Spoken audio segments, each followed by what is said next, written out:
U.S. President Joe Biden mixed up names and verbally stumbled at a press conference Thursday, one where he doubled down on staying in the race for the presidency and repeatedly emphasized that he was the most qualified to beat his Republican rival, Donald Trump. I'm in this to complete the job I started.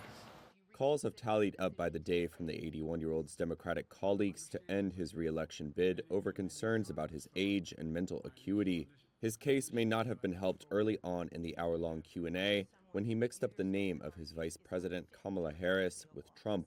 I wouldn't have picked Vice President Trump to be vice president, but I think she was not qualified to be president. So let's start there. That came a few hours after Biden mistakenly referred to Ukrainian President Vladimir Zelensky as President Putin at the NATO summit in Washington. Ladies and gentlemen, President Putin. President Putin. You can beat President Putin. President Zelensky.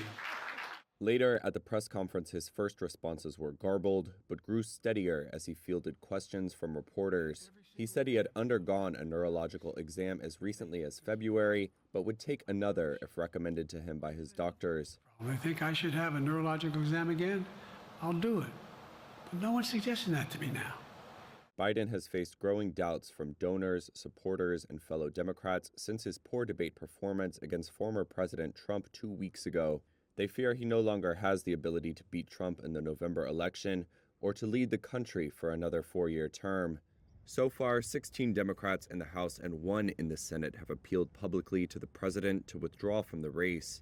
Officials from the United Auto Workers Union, which endorsed Biden in January, met on Thursday to discuss their concerns with his candidacy, according to 3 sources familiar with the matter.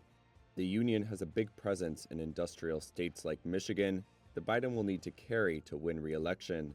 Biden has vowed to continue on, and his campaign argued that the debate has not dramatically shifted the race, even as it laid out a narrow path to re-election. The campaign argued it could win by focusing on battleground states Michigan, Pennsylvania, and Wisconsin. If Biden took those states, along with others considered to be reliably Democratic, he would win 270 electoral votes, the bare minimum needed to secure the presidency.